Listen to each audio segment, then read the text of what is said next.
Hello, hello. It is your favorite strawberry cow. Unless there's any other strawberry cows that you happen to watch on YouTube or on Twitch. I don't know many. It is currently 7:41 p.m. PST in Southern California.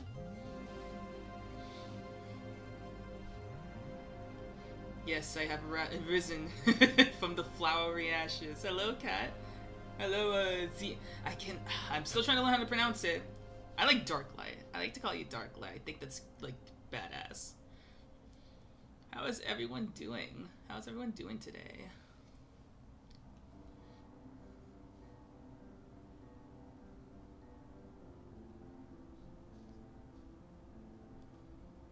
We're just, giving people some time to check out the post. I sent the notification on Blusky, and for those who follow me on Twitch should already be notified that I have gone live. This is the second time that I am streaming both on YouTube and on Twitch. And I noticed that a majority of people seem to watch me do Twitch more than YouTube, which is interesting. But it makes sense. Twitch seems to be like a more commonly used streaming service.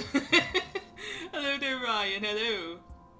Speaking of Ryan, I do have someone on standby that will be accompanying me in this little endeavor that I am working on. For context, I have been working on this project ever since about last year, probably 2 years, if you're considering that I started writing the script and creating the concept all the way back in 2023, and I only really started becoming more serious about this project in 2024. And now coming back into 2025, I have finally set up a format that I want to use to present this project, which I will be going over today, as I always talk about it so much with my friends, and it feels like one of those things where it's like, oh, you talk about it all the time, but it's like, when are you gonna actually show us something? Well, that's what I plan on doing today. And for the rest of those who decide to watch my stream, I don't know how long the stream's gonna be. Depends on how long I decide to ramble on and on about this project. I do want to give y'all the full, like, what I have so far ready. That includes, like, the actual quote-unquote game program that, like, has, like, the actual project on it. A couple of behind-the-scenes stuff, like some work in progresses, some, like, rough concepts, and one that I'm really interested in showing is the rough script for the first episode of the series that I am doing. So it's even going to show, like, a couple of stuff that I am planning to put that I have not inputted into the current project that I have so far. But I will jump more into that in just a second. Yes, thank you, Kat. I always love rambling on about my OCs, and you seem to enjoy me listening to them. I very much appreciate it. OC connoisseurs and all that. I should probably, it seems like a lot of people do watch me more on Twitch, so maybe I should change my chat overlay to Twitch instead of YouTube. Unless there's a way to do both. I haven't figured that out. As you notice, like, the chat thing on my left only shows, whatchamacallits, stuff that's going through my YouTube, but it's not showing what is streaming through Twitch, so I will probably have to adjust that. Let me see if I can actually do that right now. 1 second. I do have someone waiting in the Discord with me right now. I will go ahead and unmute them in just a minute. They are currently in the chat. If you'd like to, if you'd like to say hello, it's Call Me Ryan, which is someone that I tend to co-host with, very frequently. I don't know if Ryan is planning on streaming this Saturday. They usually stream, like, Wednesdays and Saturdays, but it tends to change on and off, depending on how they feel, you know.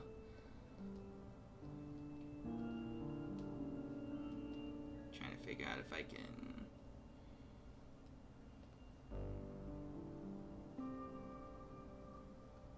Can I set specifically?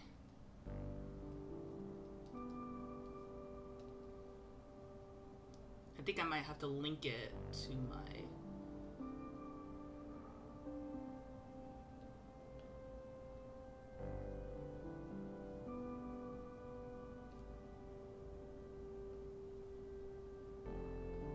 One second.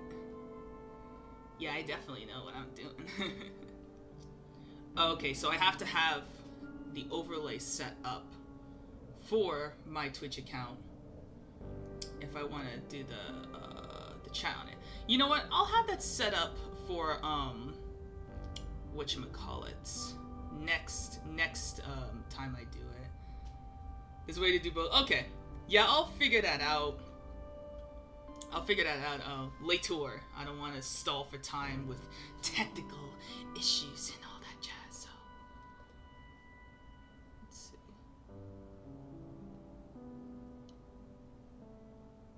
Just double checking to make sure it's still streaming on YouTube. Okay, great. All right, I'm gonna bring him out now.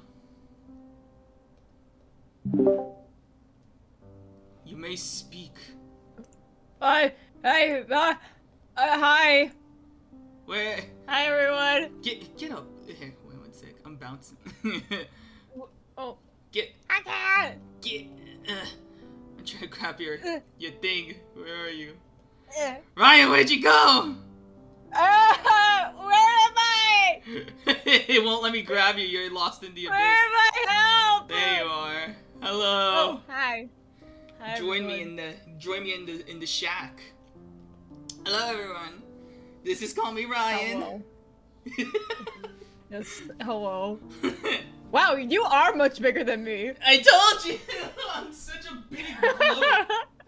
Like, even, like, when I enlarge the size, it's like, I don't want you to look, like, unnaturally large compared to my cow Sona. But so I think this is pretty accurate. So true. Great. So how you doing, Ryan? I'm doing good. I just ate some fajitas. Fajitas. Vagina. We all love some vagina. That's great. I love how we get to talk about vaginas. Anyway, let's see. So I'm thinking, because I didn't exactly think of a, like, what I should show off first kind of thing. Because I mentioned that I have a bunch of work in progresses. I have a bunch of rough concepts I'd like to show off and stuff like that. Resisting the urge to make an inappropriate joke. You've been in Ryan's streams. You know that we're all about, like, inappropriate jokes. I mentioned wanting to show the script, but I also really want to show, like, the actual, like, thing I have so far. So it's like, I don't know exactly what kind of order I should show everything in, you know what I mean? I guess I should explain a little bit about, like, how it all kind of came up to be, and, like, the actual program I'm going to be showing that this is all taking place in, and then we can kind of lead into that. And then afterwards, I can actually go more into detail on the behind-the-scenes stuff, and then what I'm planning to do for this project and all that jazz. I think that's a good place to start. Yeah. Alright, so for context, for those who aren't familiar with my ramblings on Call Me Ryan's Twitch account, I am always going on and on about a bunch of original characters that I had designed over the past couple of years. Most of them are based off of either campaigns that I have played in, or campaigns I was supposed to play in but never really came into fruition, and all that. For those who follow my Blusky account, or who have followed me on other, like, social accounts before I stopped being inactive on them, you might have seen a couple of these characters or a couple of posts related to it. So, the title of this project I'm pretty set on it. I don't know if I'm planning on changing it. It sort of fits in with the kind of tone I'm trying to go with. So the project itself is called The Boys, and for those who are familiar with The Boys, it is a comic that also has its own TV show. That's a whole different thing. The reason why I decided to do that name is supposed to be a play on, like, The Boys, like the one that most people are familiar with. The way that I spell it, B-O-I-S, is like kind of the more meme sort of way of how people say, oh, it's The Boys kind of thing. So I'm going for like a little bit more of a satirical, jokish kind of tone to it, you know? That was sort of the the reasoning behind why it's called that. I'm pretty like happy with like the title of it. It's not supposed to really be taken. Here comes The Boys. Exactly. It's basically supposed to have that vibe.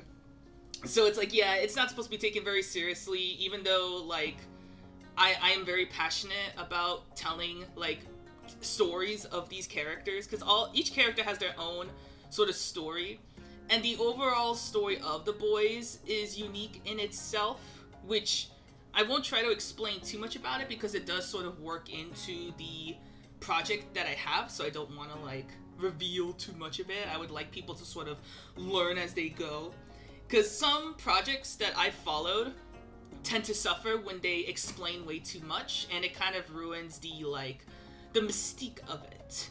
Not that it's supposed to be like super vague in like what it's about, but it's just more fun when you get to actually delve in and learn by yourself. Hi, Hyper! Hi, Hyper! Yeah, man, that was so high pitched. Holy shit. Sorry, I got some strawberry milk and strawberry juice. Man, I choked so hard I zoned out. Yeah, so The Boys. That was my logic behind it. What was another thing that I would want to chat to it? So like I mentioned, this has been going on for like a couple of years. We're doing very well, Hyper, thank you. It's been going on for a couple of years, but only recently have I decided to actually like make this into a physical medium that I can share with other people. Because a lot of the times, like, artists or people who have original characters who want to tell a story just talk about, like, oh, I want to do this, I want to do that. And then it's like, yeah, you know, you say you're going to do all this, it's not going to happen. So it just becomes like a rambling on and on and on. So I thought, you know what? I'm going to make this thing into a reality. And so I also wanted to use this as an opportunity to learn new mediums besides just, like, digital drawing. I currently use Clip Studio Paint, and I have done animatics and plenty of art with my original characters. So I thought, what are other mediums that I can experiment with to express, like, my story? And I went through, like, a big old process. So, of course, I originally wanted to do it as, like, a comic. It was something that I was trying to do with a series called Fates Entangled. I don't know too many people who are familiar with that, because I did post about it a bit when I used to have a Twitter account. I ended up deactivating that account when they started enabling like the whole like AI and like no blocking kind of feature stuff. So I just ended up just like vaporizing that account and just moving to Blusky. So a lot of that history is gone. So I may end up having to repost a bunch of my Fates Entangled comic onto my Blusky account so you guys can actually see that stuff. Because it was a comic I was planning on doing until I sort of got burnt out. Making comics is grueling. It's very time consuming. So like, it's a comic, like being a comic artist was sort of a path I wanted to take at some point, because comics are like cool. It's just, it's a long process of making it, and I definitely overestimated myself when doing my first one. So I really hope at some point I could go back and approach it in a more like, well, less like grueling way.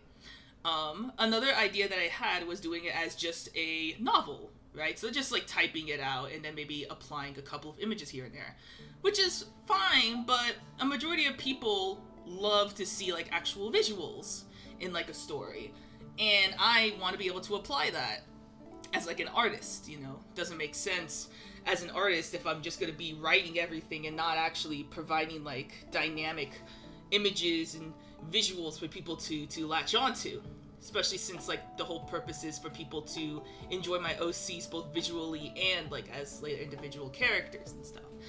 So eventually I started honing in on my childhood, things that I used to do as a kid. And one of the biggest things I used to do when I was younger is play the dating simulators. Now hear me out. This is not going the direction you think it's going. I mean in more of the genre of visual novels, because every dating sim is a visual novel in the end of the day. It's more of an interactive visual novel. This is not an interactive visual novel, or at least not at the moment, as I'm currently learning the programs that like allow it to become interactive, and maybe it could become that. But for the time being, it is just simply a visual novel. I am currently using a program called Ren'Py, which is a lot of like well-known visual novels use. One like well-known one is Doki Doki Literature Club uses Ren'Py. Originally used Ren'Py. I don't know if they use any other programs when they ported it to the like Switch and other like consoles and stuff. But yeah, Ren'Py, from what I've heard, is one of the easiest visual novel programs that you can learn, because a lot of the coding used to make games on it is automated. So you don't actually have to do a lot of like manual scripting to do certain actions. A lot of it is already preset, and you could still tweak things here and there for your own needs. And I have to admit, Ren'Py, as much as I despise coding after my time learning web programming back in university, Ren'Py is actually fairly easy, as long as you are looking at the as long as you're looking at the stuff that you really... Man pie? What? I'm burpy.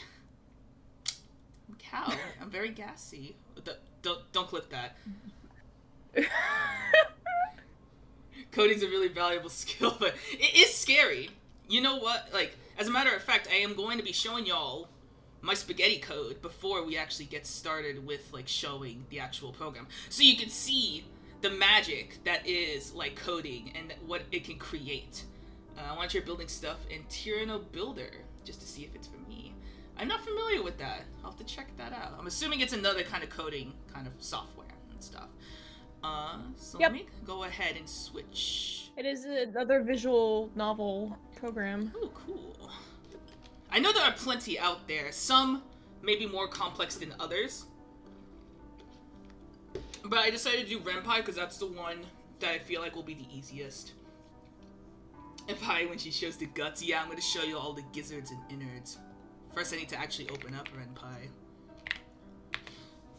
Right now, as you can see on my screen, I currently have where all of my projects are. So I like to organize. I like to keep things organized and stuff like that. So I'll be going more in depth on this stuff in just a second. And as you can see, I do have a file called The Boys Bible. It's that one that's like right in the middle right there. I will be showing a little bit of that, because it is literally like my info dump of everything about these characters that the reader will be learning throughout the story.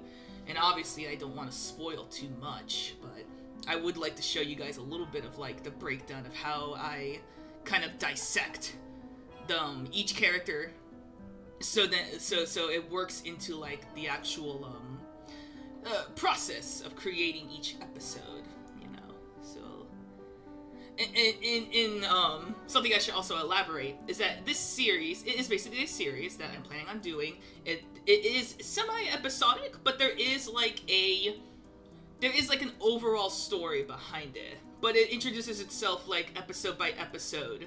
And as you're, reading each episode, you start to connect from one episode to another until it culminates into like the main theme of the series. So, this first episode that we're gonna be viewing today is not like the first episode. My original idea was to make a episode where you are introduced to the characters like bit by bit, but I thought that was a little bit cliche.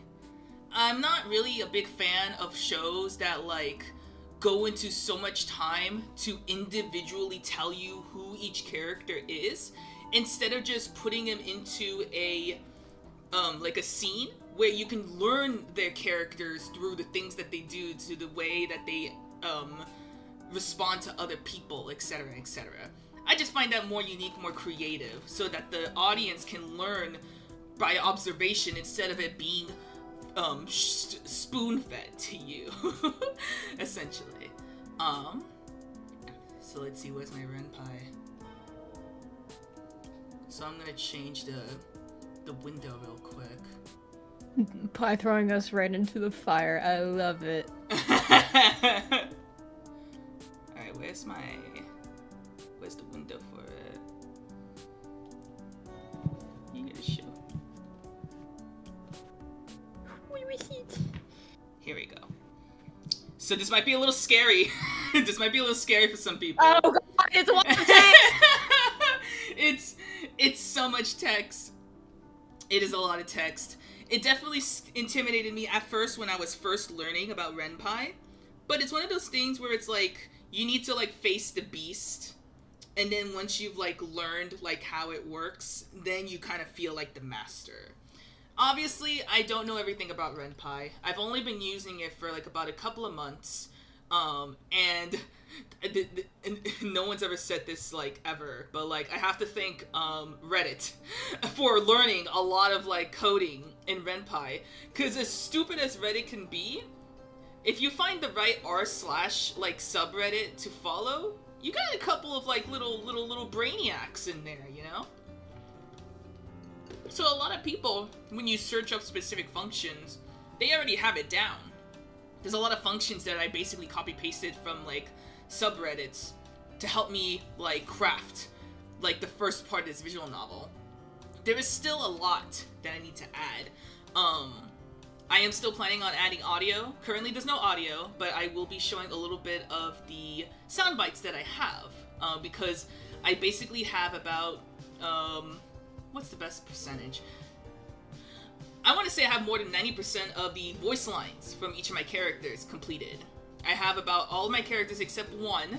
I'm still making the script for the last one, and I need to get voice lines from a friend of mine, and I'll be talking a little bit about that a little bit later. I'm still thinking about if I am going to implement music into this. I would love custom music. Obviously, I want to be able to commission someone for it, because I am not a musician. And yes, I do pay all of the voice actors that I literally have hired for this project. Each one, I believe I paid about like $30 to $40, and there's about 5 characters in it. So by proper mathematics, like if we're going by a rough estimate, I have spent a little less than like $200 on this project so far, out of my own pocket. A project that I'm not planning on making like monetization out of. This is literally just a passion thing that I wanted to do, just to learn about like visual novels, about coding, about like audio editing. This is literally just a thing to learn new stuff. Like the fact that I am actually spending money for something that I'm like not even planning on making money out of, probably people would think I'm fucking insane. Not that I'm already insane already, you know. Ryan can vouch for that. Mm-hmm. So I'm going to scroll a little bit through the coding. So, for those who aren't familiar with renpai, I can give you like a minor breakdown of how it works. So, they give you a lot of like these comments, and the comments are basically like stuff in the code that has no effect on the actual code whatsoever. It's basically like what you use to keep notes. Because when you're looking through a bunch of this spaghetti code, sometimes you're going to forget what certain actions and certain coding lines do. So having these comments are really helpful to know like what does what. So this top part is where I keep all of the functions. So basically, and you'll see it when we actually open up this game. And I call it a game just to make it simple, but again, it's not a game per se because it's not something you can actually interact with. But it is still technically defined as a game because it is something that like you have to at least like add some input in order to proceed from start to finish. That's the definition of the game, I would imagine. So like this line of code here, there are certain ways that you like define lines of code as they display on the screen when you actually play it. So there's a line for each different character when they present their name. And like I mentioned, Ren'Py has a lot of automation. So like whenever you're setting a color for like the name of a character, it actually gives you this like pop. I'm not sure if it's showing up on the stream, but it gives a pop-up that allows you to adjust the color and stuff like that without having to input a line or a color code. Because like if you use like a website like called like Color Swatch or something like that, they usually give you like a color code that you can copy paste onto a program like this, and then it will copy that color that you're trying to present. There's other like functions. This is just a dissolve, which is like images that transition from one to another. This is the length in which like they transition, because like I mentioned, there are codes that are already preset to do certain animations. But if you want to, for example, have a transition that is 1 second instead of like 2 seconds, you need to define your own function for that. So instead of like just saying dissolve, you would have to like call it dissolve 1 or dissolve 2. So you have different versions of dissolves that have their own timing to it.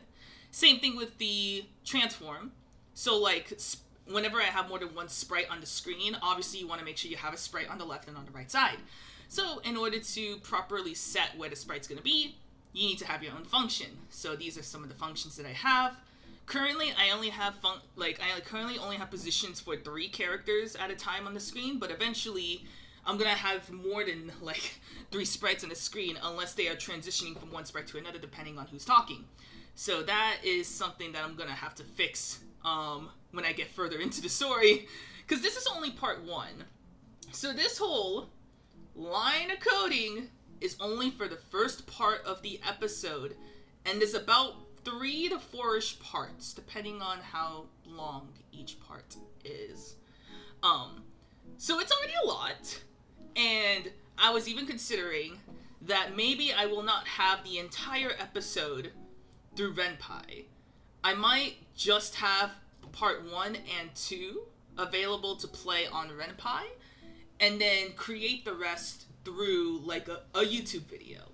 Because I was originally going to do this all as a YouTube video, as a visual novel style, but I really wanted an excuse to learn Ren'Py, because Ren'Py does have the function to choose your own options.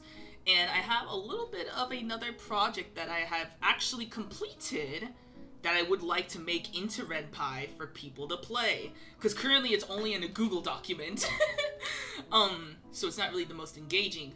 So eventually I would love to learn Ren'Py in order to do those kinds of functions and make that into like my own little game that I can call a game. But that is a project for another day. Because this is something that I've been really wanting to like get going for a while. So, you know, we don't want to be going back and forth with multiple different projects and then burning myself out. That would not be very pleasant, to say the least. Let's see. So instead of just going through and reading all this coding, why don't we just open the goddamn game and let me show y'all. Like, yeah! I did make sure to test it before today, because I was doing a little bit more editing last night. I was actually up until like almost 1 o'clock doing more. Oh my gosh. Yeah, I was trying to, like I mentioned, that when you want to have something specifically done, you need to find the right line of code in order for it to be functional. So I was going through multiple Reddit posts trying to find like the proper functions to do certain lines of code. So like something as simple as like the speed of the dialogue showing up on screen needs its own line of code just to work. It's not something as simple as scroll this wheel to adjust like how fast the text shows up on screen and all that stuff. It's crazy.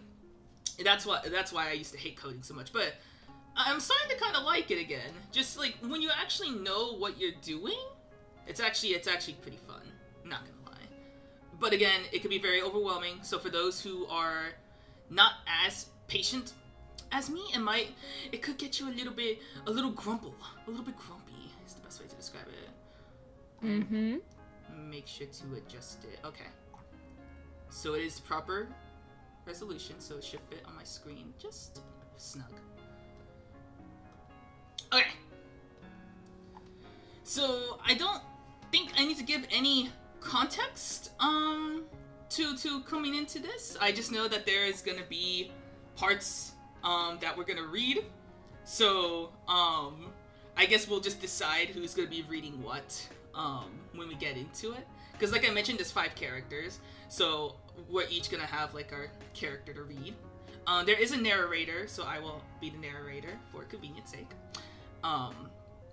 And again, there's no audio, so I'm just gonna have the Adventure Zone lo-fi playing in the background. I think, can you guys hear that? I don't even know if you guys can hear the music. And if you can, let me know if it's too loud, you know, because I want to make sure y'all can hear us. From what I've heard, it sounds fine. Maybe it's different from me, but I haven't heard. I can hear it on stream. Okay, but it's not like too overwhelming. No. Okay, then it should be fine. Let's get started. Welcome. Yay! If you're reading this, that means you are curious enough to see what this visual novel has to offer. I hope not to disappoint you. It's my first time doing something like this. From the writing, to the art, to the directing of audio, I wanted to create something I would have fun making. Something to show off, something to keep, something to look back at. I wanted to make this and eventually refine it until I could stand back, look at it and say, hey, you did a pretty good job.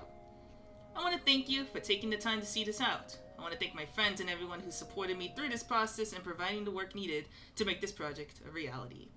With all that being said, let's not drag this any longer. Please enjoy this silly little story. I know I will. Yay!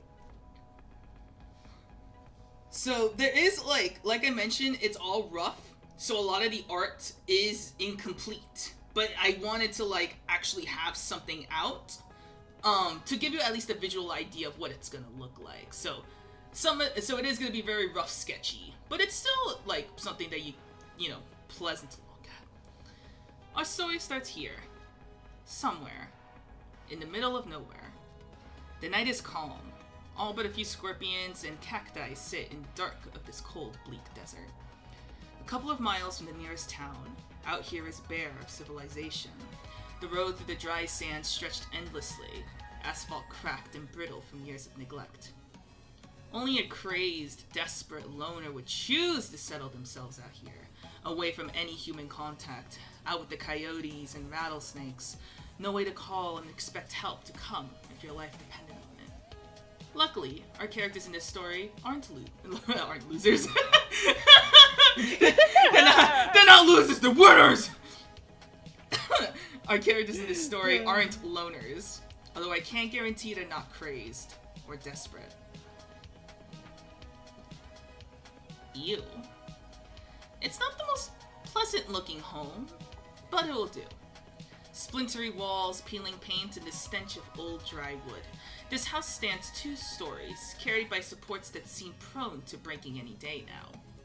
Besides the outdated building was another structure with slightly more attention, a garage that held its own little secret indicated by the outside lock. Perched on the roof of the home, an oversized satellite with unknown purpose clashes with the traditional, colorful handmade chimes and trinkets hanging on the porch that sway back and forth in the soft breeze. I'm sure someone finds this place appealing. Another man's trash is another man's treasure, after all. At least the inside is a bit more aesthetically pleasing, even if the furniture looks a little Add a date. So we got our first character. Ryan, did you want to be Paul for this? You'll have to share your screen first. All right. That's a good idea. Let me share the screen with Ryan. So it's engaging live. There you go. Yeah, there we go. Alright, yeah, I can do Paul. Yeah, you can do Paul. Right. Almost got it! Ugh, curse you stubby legs. Paul Connor, an eager nerd and sheepish young adult. Blah blah blah, young adult. I don't know what the fuck happened there. Young adult. I don't know why I pronounce it like that. Adult. That's such a weird word. Ryan, can you say adult? How do you say it? Adult. Adult. Adult. Adult. Adult. Sheepish young adult. I've known English my entire life. I can't fucking read. Although legally an adult, you can mistaken him for a kid just from his height. He may be shy, preferring to spend his time perfecting his coding and contracting new gadgets. But he also found joy. They cannot see you. Sorry. What? What'd you say? Cat said Ryan when they cannot see. But he also found joy around close friends, like a wallflower eager to bloom when he was ready to. Paul struggles to reach the cupboard. Not even on his stubby tippy toes could he extend past the kitchen stove. If only I had a bit of extra height. Something to help compensate for the difference. Maybe some kind of stilts? Oh! Stilts with extenders to adjust the height! With a propulsion system for high jumps and a multi-tool function for a bit of extra versatility and... Ryan, does this, like, remind you when you usually do, like, lines for Tails for IDW? Yeah. Because it gives out that vibe. Just, like... I was gonna ask you if you remember, like, one of the lines that you said that, like... Even Cat's like, oh, hi, Tails! Oh, hi, Tails. Okay. It's so real. No, it's just really funny, because, like, Ryan mentioned... like, more than one time, when doing lines for the IDW comics, there's certain things that Tails says that's like, what the hell am I even reading? Mm-hmm. It's really funny. I learned what a chassis was because of...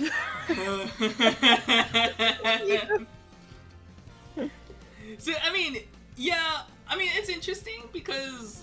I guess you could say Paul does have, like, the Tails vibe, but Tails was never an inspiration behind making Paul's character, ironically.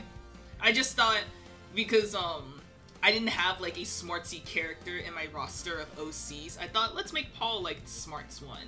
And so, that ended up becoming, like, its own little expanded universe, which, again, I won't go into too much detail about that, but just know that Paul does kind of radiate that, like, whimsical Tails vibe. Give me a little gasp, Brian. Yeah. Oh, sorry. A cold presence snapped his attention from his brainstorming as a shiver crawled up his spine. Willow! Sorry, you startled me there. No, okay, now you just evolved into tail. I had to. You know what? Yeah, please. Just keep doing that. Sorry. Willow Donmer, a soft-spoken student who studied the more supernatural, quiet and keeping more to himself, even more than Paul. His overwhelming curiosity can get the better of him. The consequences of this reflected on his arm, recently bandaged with fresh wraps to conceal the rotting purple skin that ran from his shoulder to the tips of his fingers. Willow shifts a bit as he stood in the kitchen with Paul. His prosthetic leg creaks the more weight he set on it. Do you need help? Oh, no thanks. I was just brainstorming about my own set of mecha stilts. What? Just some mechanical leg extenders I was going to design to help with my height impediment. Maybe I could do a pair of hover boots. But I would have to... sorry. But I would have to work on some kind of, a gyroscope mechanism to compensate for possible balancing issues. Not to mention salvaging the parts to make them from scratch. I don't have my usual supplies, so I would have to recreate the entire blueprint from the ground up. But maybe with some time and a trip to the garbage park, I can copy the schematics my dad made back home. A stool. Huh? You could use a stool. I could. I guess I tend to overthink these kinds of things, don't I? It's fine. I do that sometimes too. Well, as long as you're here, I could use your help getting that bowl up on that shelf. Oh my gosh. Of course Ryan's gotta milk it, yeah, for real. Mm-hmm. Yeah, Ryan is such a nerd for nerds. They love nerds. What? That's what Kat said. You like nerds. An earring creaking. No, it's just pie. I think you like nerds. Oh, me? Yeah. You sure? Nah, that's fair. Nerds would be like it depends on the nerd. I think it really depends, because there are certain nerd cliches that I'm not really a big fan of, because they tend to steer way too much into like the weeaboo, and I kind of think like weeaboo characters are a little bit cringe. Actually. like don't get me wrong, if we're talking like Osumatsu-san, like I don't mind Choromatsu, he's fucking funny as hell, but he's total cringe. He's more cringe than Karamatsu, I'm not gonna lie. Yeah. Like, even though he's the more functional of the sextuplets, I find him more cringe than Karamatsu, and that's saying something. An earring creak came from Willow as he reached up over Paul to grab a ceramic bowl and set more weight on his left leg. The concerning noise that neither of them wanted to immediately address put them in an awkward silence. Here. Oh, thank you. It sounds like your leg is acting up again. It's fine. You could use a tune-up. I can help you with that. I can help you with that if you want. It just needs a bit of oil. Hey, I can give you an upgrade. Make it look like a real one. Extra lumbar support, lightweight yet durable. Or I could give it some cool gadgets. Reinforced hydraulics, propulsion cells. Oh, maybe I could shoot lasers from the toes. It could be my beta test for my mecha stilts. Lasers from the toes. I know, you emphasized the toes part was like so whimsical. No. No? I'm fine with what I have. Oh, okay. No worries. If you ever change your mind, I'm not too far away. Just a short trip. Get it? Short trip. I hate how you made me laugh at that. I thought that was the cringiest joke I added into the script. This was not part of the original script, by the way. A lot of the stuff, when I showed the rough script, a lot of it, in terms of like the beginning parts, were changed. Because like, I'm never satisfied with like the first few rewrites. So this has gone through quite a few rewrites. I mean, that's normal for a project like this. That's true. I just know that like there's a certain extent to how many times you want to spend like rewriting something, because then it's like if you continue to rewrite over and over and over, you eventually like will never like get it actually into reality. So there's only so many times that you could edit something before it's like, okay, I think this is the best I can do. Oh, I tried. Willow quietly, well as best as he could, leave with the rusty old prosthetic, exited the kitchen. Crap. Was I talking too much? Maybe I should try and cut back on the tech ramble.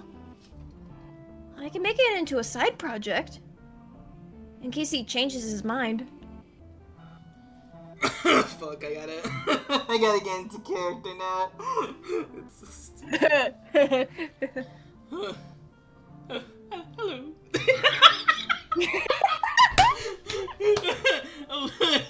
Oh my, oh goodness gracious. how It's okay. how Drew gets into like character when he does Statler. Yeah, it's funny. No, everyone has their way of getting into character. Yeah. The one way that I get into character for like Amy, for example, is just going ha. Mwah! Mwah!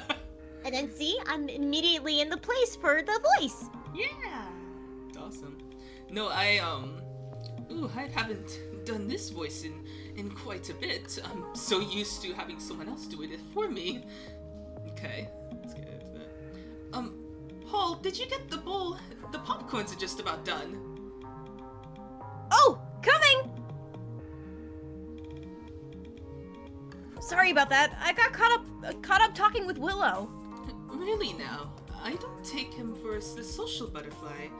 No offense to him, but he's usually the more reclusive individual. Statler Waldorf, a studious, whimsical half-human, as he prefers to be called.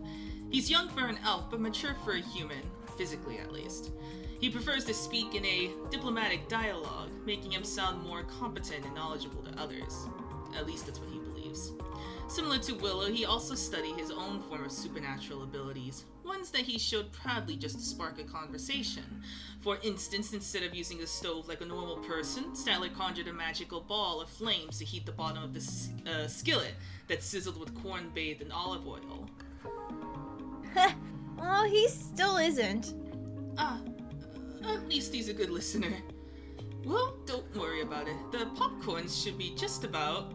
With the sudden pop, the skillet released a swarm of puffy popcorn up into the air as it rained down and all around. Good God! Quickly now, the bowl! Oh, I got it! Paul made an hectic attempt to catch the raining particles of popcorn as it erupted from the skillet. The storm eventually ceased, leaving Statler and Paul with the half-filled bowl as the remainder of it laid on the cracked wooden floor. Sorry, I tried to catch as much as I could. Oh, don't fret. We should have more than enough of the popcorns to feast on for the feature presentation. Stats, it's actually just called popcorn. One word, not two. Oh. Well, one word or two. These fluffy yet crunchy sprouts are just delightful.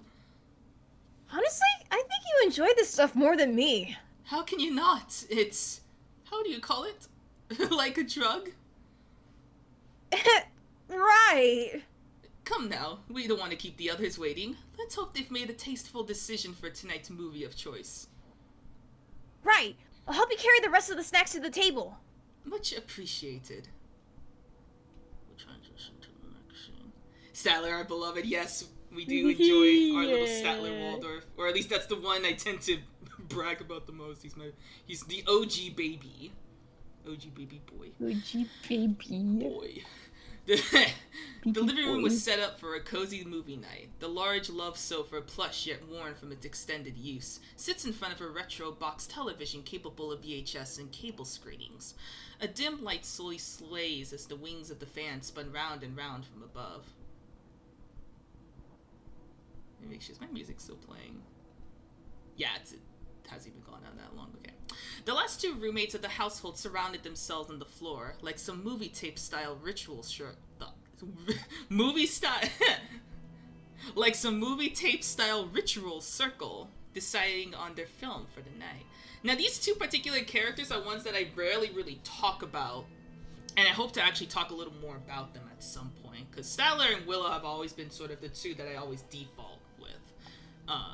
So I'm very eager to be able to tell, like, when I extend this story a little more, y'all will be learning more about these characters, because even though I don't talk about them a lot, I still love them, like, just as much. Ryan, did you want to do Santiago and Daniel? No, I'm not doing Santiago. I'm not gonna attempt to Chilean. Okay, so here's the thing, right? Because Statler and Santiago get into a little bit of a back and forth at some point, so I'm gonna have you be Statler when he comes in. for when he comes in. Okay. But you could be Daniel. He doesn't say much. He's just gruff. Yeah. Yeah. It's fine. You don't need to do the Boston accent. It'd be funny though. You can try. That's for sure. Man, all these titles look kick-ass. I didn't have this kind of stuff back home. Santiago Fernandez, also going by the nickname The Supplier from his previous line of work. He's the roommate recognized for being the most spunky of the bunch. He doesn't share much in terms of his previous occupation, or even his personal life, but his socially outgoing personality makes him a warm and welcoming individual, as long as you can handle his brash commentary. You're missing out. I was watching this stuff with my pap before I even hit puberty. Daniel Clark, the oldest of the group, built like a tank and not a guy you'd want to tempt. A rebel who isn't afraid to speak his thoughts, and wears his heart on his sleeve. Or more like his jean jacket. With a short temper and his pride as bold as his smoking habits, he also possesses an incredible force within him that perpetuates his broly figure and hot-headedness. A strength he considers more of an inconvenience than anything. Shit, I barely had the time or money to see it in theaters. Never heard of movie hopping? Security was so easy to get past. Not like they check your tickets twice. You could bounce to the next feature as soon as the credits rolled. Now, why didn't I think of that? Yeah, if only... Wait a minute. Is this? Oh, shit! What is it? Texas Chainsaw Massacre? Haven't seen this in years. This is one of my favorite flicks. Never heard of it. What's it about? 2 words. Killer hillbillies. A family of psychos hacking and butchering a group of kids that loiter on their turf. It's sick as hell. I don't know. Not all into it yet. What's up with the guy's face? Did I literally say Tex as? I kind of heard it, but I didn't even process like that's the way that it was. Texas changed. Texas. I mean that's how the Bostons. I don't even know if that's how they say it. I don't know. But I'll definitely, because y'all, I don't think have heard, besides Willow and Stellar, I think some of you may have heard their dialogue at least, but you haven't heard like Daniel's or even Paul's yet. So I can at least show for Daniel's what his sounds like, because the person I hired for that one, I'm very impressed with like how they were able to do the dialect the exact way that I was looking for. So it's cool. It's cool. Oh, that's the skin of the victim's face. He would wear as a mask. Sick shit. Ah. Okay, I'm in. This is you, Ryan. Give me your best Statler impression. Oh, hello. That's everyone's new vocal stage. Just hello. Oh, hello. It's just reminding me of what's his name from fucking Smiling Friends. Oh, hello, Charlie. Fucking Pip. Him, yeah. It's got Pip vibes. Okay. Okay. Good afternoon, gentlemen. Have we decided on entertainment for tonight? Killer hillbillies with chainsaws. Really? What do you expect? Romantic comedy? Not this time. If that was supposed to be a jab directed toward me, then ha. Can't you pick something less grotesque? You don't have to watch it if you don't want to. No. This is a group activity, so I would like to enjoy a fun and appropriate movie we can all agree with. I don't have a problem with it. See, Dan doesn't have a problem with it. And I don't hear anyone else complaining, except you. So Ew, bot, get out of here! Get the bot out of here! Which one is it? Is it on Rich Is it on Gene. Twitch? I got it. Yeah, give me mod powers. I should, yeah. Oh, I need to ban. There we go. I have like all of my things over. Be gone, bot! Be gone, bot! That's awesome. Why don't you just chill out and watch something that's not 2 hours of cheesy pickup lines and porn-level acting? Santiago, that is not... Unless you're a pussy. Pardon? Aw, don't be a scaredy cat. What are you even doing? Isn't the saying goes, don't be a chicken? I like mixing it up a bit. Come on, I'll let you sit on my lap if it makes you feel better. Santiago, could you please not? Even I find myself incredibly stupid when I write this shit. Dear gods. Make him stop, for God's sake. Fine. But when I pick the next film to watch, you're staying for the entire feature length. I look forward to a very good nap. That's it. That's it for so far. This is the end of part 1. More will be added over time along with updated visuals and eventually audio to accompany it. Thank you for going through my work in progress and feel free to leave your comments.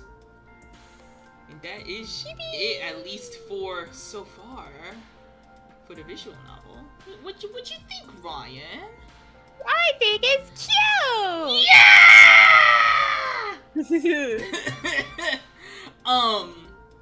So I mean, I'm obviously like, maybe I'm just stroking my own ego, but I feel proud of like what I was able to create, even though it took me months just to get up to this point. But it's not just because of like the coding alone. It's like having to draw the backgrounds, all the sprites, and I haven't even done all the sprites yet. You may have noticed that Paul was like the only one that had coloration. That's because this isn't the first iteration of sprites that I have drawn. I believe I showed from a previous live stream that oh, I need to burp so bad. Okay. I'm gonna vomit.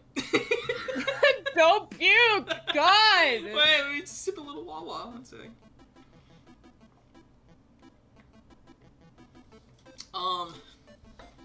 From a previous live stream, I've shown off a little bit of like the sprites for my characters and stuff.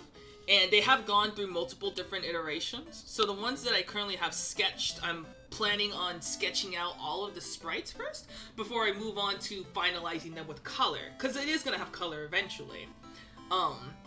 It is also like I'm still thinking about how I want to render the sprites, because when it comes to shading, it's my least favorite part of when finishing a piece is the shading of it. Because if you don't use color theory correctly, your drawings can look a little bit stale, to say the least. But let me go ahead and switch my screen over to... We don't have to look at the script anymore. I think you guys are done looking at the coding. But I would like to show a little more behind the scenes. Where's the browser? There we go. Okay. So I was looking through my old archive because I haven't opened up this folder in quite a bit, and for some reason I have 2 different files with the same episode that this story is gonna be telling, right? So the name of this episode, which is a kind of a work in progress thing, is called Prepare for Termination. Now you may be asking yourself, why the fuck is it called that, and why does that sound familiar? Well, that is the well-known line from the movie The Terminator. I think I'm correct, or at least it's playing on that. I don't remember if that's an actual line in The Terminator, because I haven't seen it in a while. This episode, and this is kind of going more into like spoiler-ish territory, but this is only exclusively for those who are watching the stream. So this episode is supposed to be the boys are having their movie night, and eventually like things start to go awry as they are eventually hunted down by some entity is the best way to describe it, because like I'm not gonna say specifically what it is, but it is an entity that is there for a specific purpose, and the boys need to find out what it's for and how to stop it, essentially. That is the best TLDR I can give without spoiling. I can't believe someone replaced a copy of Texas Chainsaw Massacre with Terminator. It's like they played a big movie. It's like, this isn't fucking Hillbillies. What the hell? It is definitely an entity. So the entity? No, no, Ryan. It's okay. He's just started PTSD. So there's 2 different scripts for it, which I didn't realize, but I do remember that I have, like I mentioned, wrote this episode multiple times. All with the same concept, all that like has the same start, middle, and end, but the dialogue has changed over time. So I believe this is the original script. And the formatting, I don't know why I took up so much time trying to think of formatting, because I bounce back and forth between how I want to format the script, even though in the end of the day, it's not something that anyone else is going to be seeing. So I don't know why I spent so much time on it. Formatting like a script doesn't matter unless you're working in an industry. If you're just doing it for yourself for a small project, it needs to make sense to you, and it needs to make sense to the people who are on the project. Exactly. It's the same thing with graphic work. That's why Adobe is such a high industry software, because everyone uses it. Even though like people tend to prefer using stuff like Clip Studio or like Krita, the industry don't always work with that program, and certain files and functions are not available between those. So when it comes to formatting, that is only really related to industry sort of projects. This one is just literally all just me. It's like Toby Fox level of like, yeah, I can write like my spaghetti code however I want, as long as it gives me the result that I'm going to be presenting. Because it's interesting because I learned a little bit about Undertale, like behind the scenes on how it was developed, and like the way that Toby Fox like did his coding for it is like beyond like what is considered industry standard. Like he literally made that game just for himself, and honestly, good for him. Anyway, so I have a bit of like a little synopsis, mostly for me. I'm not gonna read that because that is a little bit, it gives a bit too much detail on it, but maybe you already read it, so now you got spoiled, sorry. These are some of like, I usually have these references on here to help remind me of like the characters and like a little bit about them. Cause like I mentioned before, I want to give each character individuality. So they all like have their own thing that makes them unique. And there are some overlay with each character, which I hope that throughout the story, the reader will be able to like notice that like, hey, this character has a lot of similarness to this character, and that's how they're able to get along so well, etc., etc. Because like, it is literally like a sandbox. I'm throwing a bunch of my characters into this sandbox and seeing how each of them will interact with each other. And you will find that a lot of them do have a lot of overlap when it comes to things that they can understand and relate to, which I think will be really unique to try and explore at some point. I actually didn't get to like read. We're not gonna read all of this because, as you can see, there's about 47 pages, and this is the entire episode. Like I said, I did the stuff that I've coded so far is only part 1 of it. This is literally everything that I have to type out. It's gonna be a lot. I won't be reading through this, unfortunately, because it will end up revealing the entire episode, and you know I don't really want to reveal too much about it.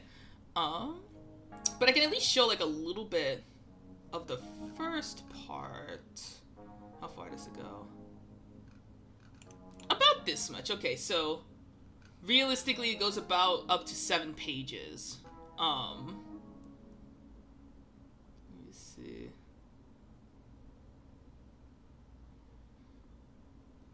Yeah, the original script did not have many like kind of funny little witty banter here and there.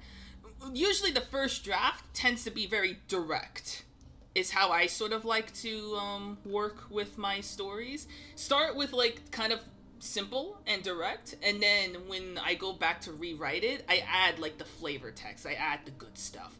I give it more character between other characters, so there's a difference between when one character speaks and another character speaks. Sometimes I may do that during the writing process, just to be like, oh, make sure this character says this, because this is something that like Daniel would say and stuff like that. But a lot of this stuff is rough. And I believe I already had a couple of my friends read through this script with me a couple of times before, just to like get a better idea of like if this dialogue sounds natural. Because one of the things I think a lot of writers don't do is read it out loud, but like read it out loud to see if the dialogue between characters is even natural back, like a conversation, you know. Because I do tend to notice that sometimes with certain stories where like I'm reading it, and this is like a big thing in like comics I've noticed, not to disrespect the IDW comics, but sometimes I feel like they don't actually... Oh, who's Grumble? Hello, Grumble on YouTube. I think that's Bryce. Is that Bryce? I was about to say. It does sound like a Bryce kind of name that he has. Did he make a YouTube? Did he already have a YouTube account? I'm sure he already had a YouTube. No, he's already had a YouTube. I didn't know if it was, Can you guys just some the spicy part? Yeah, that's Bryce. That's our homie. Yeah. Hi, Bryce. Only Bryce would want the spicy bits. Yeah. He loves the gay fanfiction. He loves the gay fanfiction. He loves it so much. Yeah, especially mine. Mm-hmm. I'm wondering when I'll be reading that for our next chill read stream. I'm sure you guys would love it. Although it's not very appropriate. I'm sure I can find one that's YouTube and Twitch appropriate. Mm-hmm. What was I zoned out. Let's see. So like this first part, you can notice that some of the dialogue is like still there.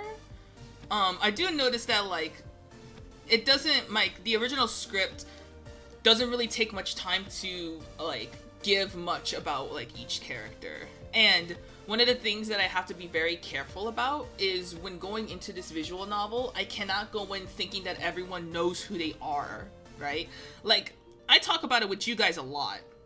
So it's like, okay, you guys understand at this point who they are, so I don't have to give too much context to it when you read it.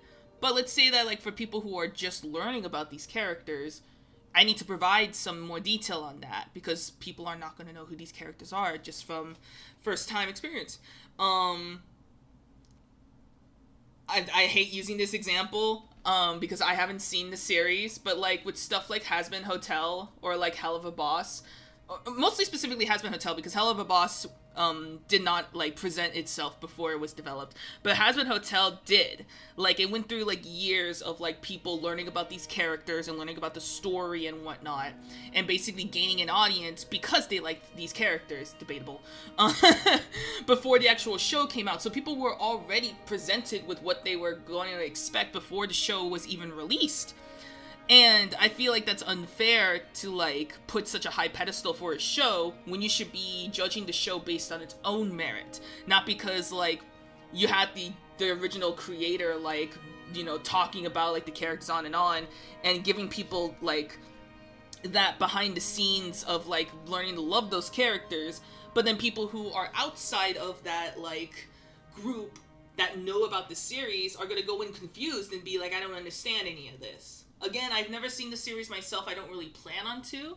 I'm not very favorable when it comes to Visipop as a person, so it's hard to separate the art from the artist. And I've heard a lot of controversy related to the theming and the tone of Has Been Hotel, and how it perpetuates stereotypes in a very toxic sort of way, and over glorifies things like, you know, sexual assault and, like, you know, homo, like sex when it comes between, like, same sex and all that. And I'm not gonna delve too much into it. How's the stream going? It's been going pretty good so far. You missed out on the, unless you were here for it, you missed out on me presenting my game, but maybe next time when we're in the Discord call, I can show you, because, like, I'm very proud of what I made. I'm gonna be adding so much more down the line, for sure. Yeah, so, I mean, to go back to the subject before I lose the topic, I want to make sure that when I write this story, that when you guys are reading it by itself, without having having to explain everything outside of the visual novel, that you'll be able to understand these characters naturally through the story, like, going on and on and on. I like being able to tell stories like that. So I hope that I can do that successfully, to say the least. So this was the first script, and the title is not like the title is sort of like lying because it shows off as episode 2. Now, I did mention that this episode was originally supposed to be the second episode of the series, while the first episode was supposed to be the introduction of the characters. I do still plan on doing that. I want to do it as like a prequel episode. So like, I have this episode, and I even have a little bit of the second episode in mind, which I actually will show that one. I think we could actually read a little bit of that one, even though it is going to be rough. But I think it'll be kind of funny. It should be in my file somewhere, that's for sure. So this one moved from being episode 2 to episode 1. The prequel episode, I was thinking would be smarter to introduce a little bit later once you learn more about the characters' relationships in current time, before we go back to the past. And I will tell you right now that the way that the characters act with each other when they first meet is significantly different than how they act now. And it's going to make you wonder, how is it that these characters became from this to this? And that's where the mystique is going to come from, is learning how do these characters even end up tolerating one another. I am using the word tolerate specifically because that is going to play a big tone in how they eventually have to like get used to staying in the same old decrepit house. That one I think I'm gonna have a lot of fun writing. And for that one, it's kind of fucked up that VisiPop put a bunch of gay people in hell. Yeah, that's messed up. Why do only gay people go to hell? Like, for real, for real. Anyway, maybe heaven's just boring, you know? Like, have you, like, when you really think about it, every, like, kind of interpretation of, like, heaven and hell, they make heaven look, like, so boring. Like, hell kind of looks like kick-ass when you think about it. The way they portray it and stuff. I mean, to be fair, hell is supposed to be, like, the pit of torture and suffering and all that stuff, but I've seen more glorification of hell than, like, glorification of heaven. It's kind of funny to me. Where was I? My idea for the prequel, I might actually make that into a comic, instead of running it through Renpai. Because there are certain scenes that I would like to have a bit more control over dynamically, and I think it would be pretty cute to do, where it's like, oh, if you, it's one of those things where it's like, oh, it's like a secret thing where if you want to learn more about the characters, you go and find the comic, to read the prequel and stuff. And certain stories do that, right? Like, certain shows, will have, like, their consistent, like, episodes, like, as a video, but then have, like, a comic that goes more into detail on, like, other stuff. And it's, like, it's not essential that you have to read the comic in order to understand what's going on in the show. That's my idea, is that you're not required to read the prequel.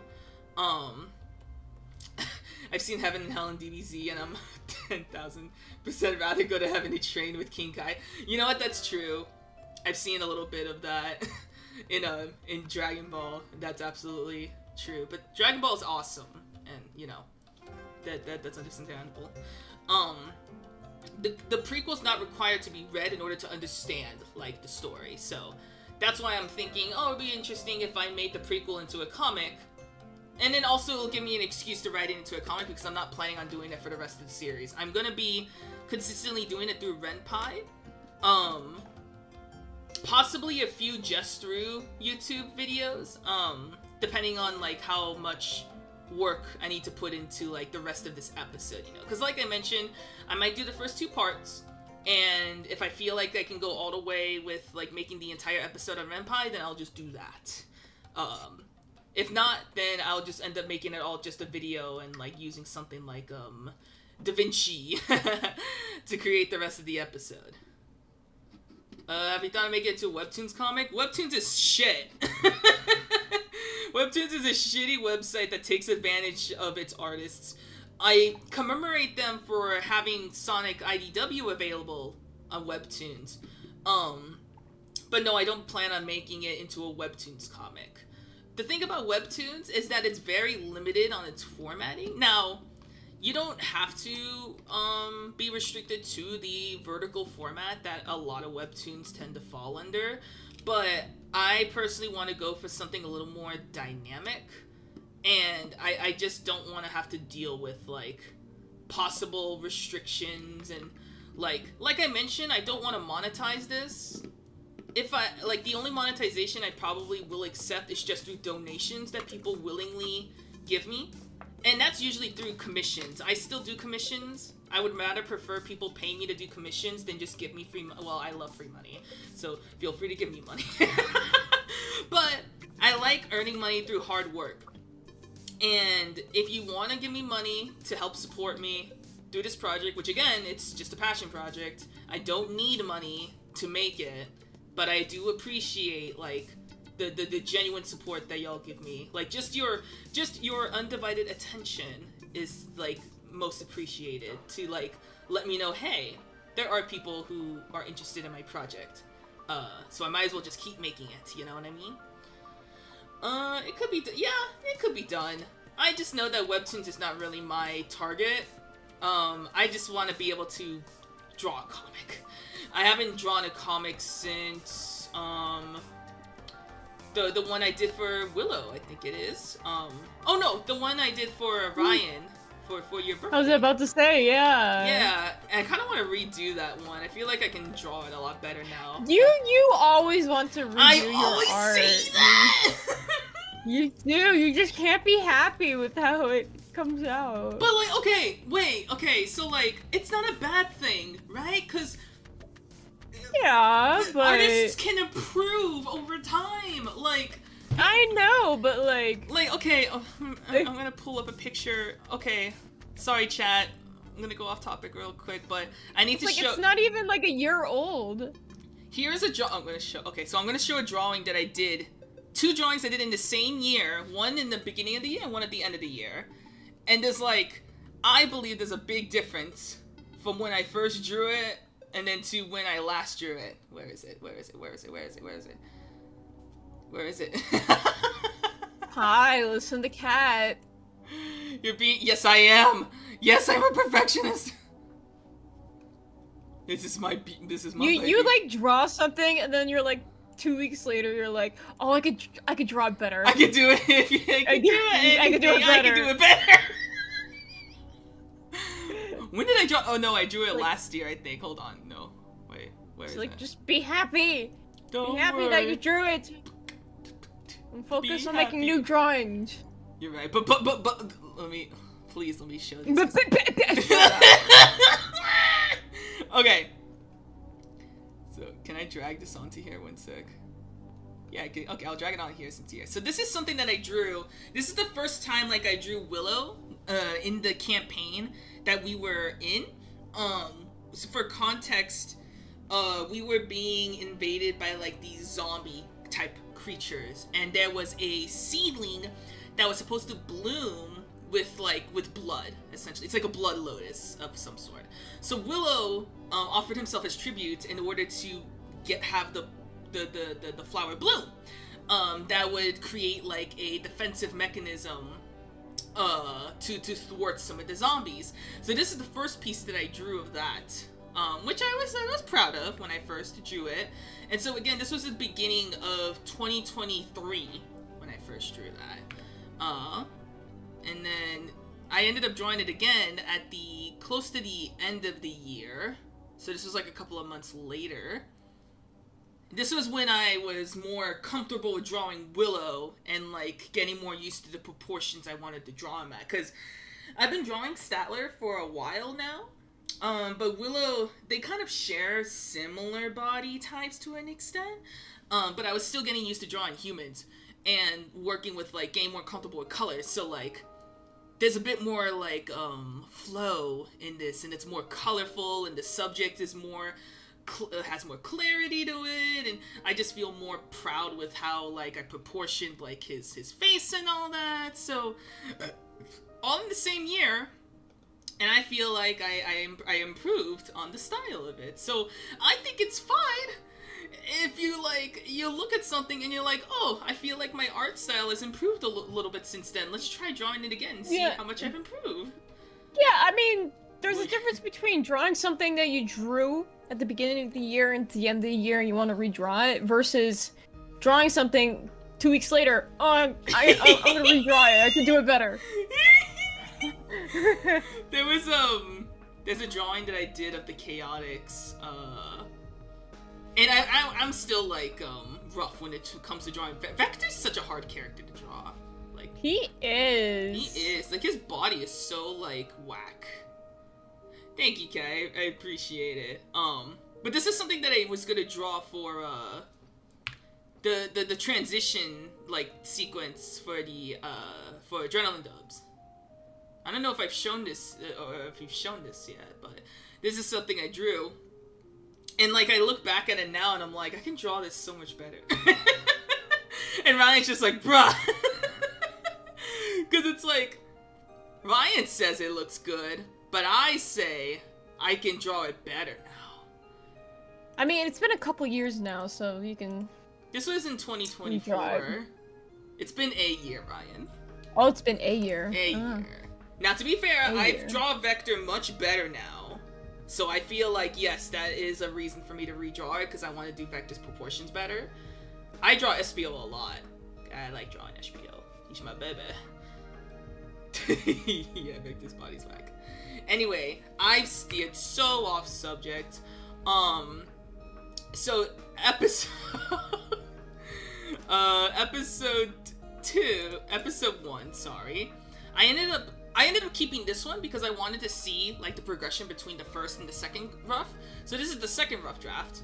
I changed the formatting a little more. This was when I was like, okay, I'm gonna make the formatting a little bit more feasible. That's more like more clarity for me and all that. You should redo the shut the fuck up, right?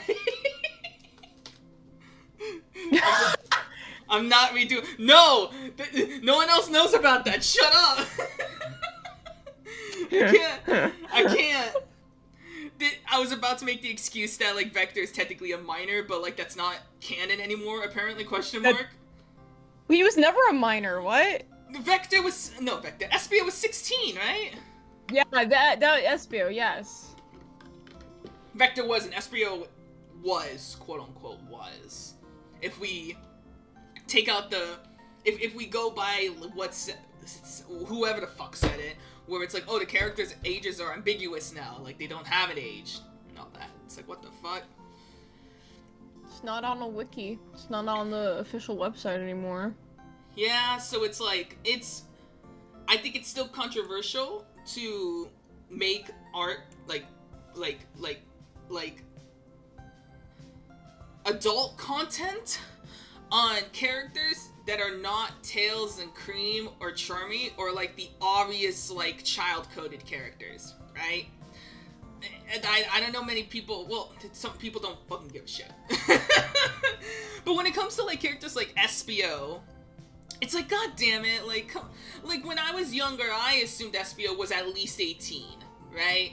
Like, I feel like the way that, like, he presents himself and, like, the fact that he's part of, like, the Chaotix and, like, Charmy is already, like, the childish character, you'd think Espio would at least be, like, that older teen age. But no, he's, like, 16, and I'm like, that doesn't feel right. Like, logically speaking, I don't know why they make the characters so young. And even Vector, like, I thought he was, like, closer to his later 20s, but he's, like, early 20s. He's, like, 20. Like, literally 20. Like, exactly 20. He feels more like my age, I don't know. Honestly, yeah, like, mid to late 20s. Yeah, it's, like, how old is Vanilla, right? Like, how old is she? Vanilla has no official age, I think. But, like, she has to be, like, 30. I have to imagine. If she's like or a something like that. Or maybe at least like 26, because Cream is 6 years old. That's fair. So Vanilla could very well be in her mid-20s to early 30s. Vector is old enough to be someone's uncle in my heart. I could see that. It's just so funny. True. It's just funny because Vector likes his girl, loves the MILFs. He loves the MILFs. Alright, thanks Grumble for joining us. Bye. Bye Grumble. Yeah, I know, it's funny. Vector, please. Man, So I really cool. liked being able to dress up as Vanilla for Sonic Expo. That was really fun. Yeah. I wasn't able to take the costume with me though. I had to leave my costume behind, so I'll have to recreate it. Wait, you did? Yeah, I had to leave it. Why? I don't remember this. What the fuck? My house exploded. Oh! That! I'm like, I don't remember you leaving it at the Airbnb. No. It wasn't worth trying to clean it because like it was all like it wasn't singed. It stank. It stank. Yeah, no, that's understandable. Yeah, it wasn't worth trying to salvage. So like I'll just recreate it. I'll make the costume again. It wasn't that hard. It was all through Amazon, you know. And either way, like Vanilla was fun to cosplay, but I would like to cosplay other characters too. So it's like something I can, you know, rework again. I could definitely make the ears a little bit more functional because those ears they hurt. They hurt to wear. Like they were so heavy, and like the way that I had to like reinforce them just added more like stress on my head. Just wearing the ears. Here I am willingly Try wearing a wig. Oh, I don't even know how I can feasibly wear a wig with my hair, you know? Braid it, pin it to your head, and then wig cap, and then... That's fair. Yeah. I don't know how I'd look with a wig. Here I am willingly voicing Vanilla's that love Vector back. I like the more, what's the best way to describe it? I like the Vanilla who, like, you can tell that, like, she likes Vector, but she's not gonna, like, make it obvious. Like, I love the way they portray Vanilla in the IDW comics. I think she has, like, she's got some sassiness. I like sassy mommies. Sassy mommies are cool. Hell yeah. Yeah. Wow, we just devolve. You see how, like, we can always devolve into Sonic and, like, just lose, like, the subject? Yeah, gee, I wonder why. Yeah, I know. Fucking asshole. Anyway. But, what? So in this script, I actually have, like, little transition notes and stuff like that. And the narration was a little bit different. So, like, even in this part, the narration goes a bit more into detail on, like, the time that this was built. Okay, so talking about age, right? We're not going to Sonic, but like this is something I was telling with Ryan, is that the age of the characters is not necessary for the story that I'm telling, right? But I thought that it would just be like something to like have in mind if characters have a like legitimate age. I'm gonna it's old. I don't know why I swallow while I talk.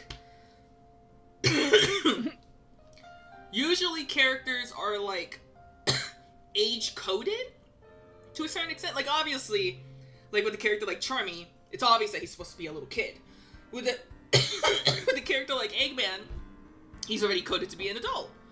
So like for my characters, they are like semi-coded based on their age, but not really. So one of my biggest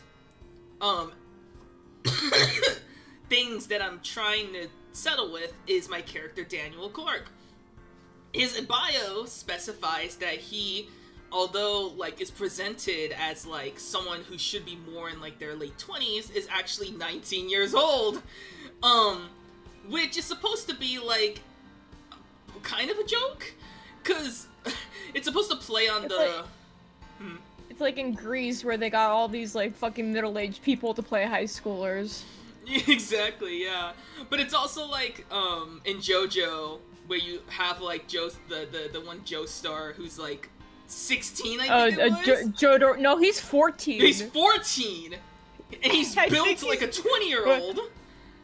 It's like Wait, what the fuck? Is Jotaro? Yeah, he's a minor. Oh no, sorry, I'm sorry, he's 17. But he's still a fucking 14. I don't know, but even still, he's a minor, which is like, that's crazy. The way that they present him stylistically. is that you think that he would at least be like of legal age, right?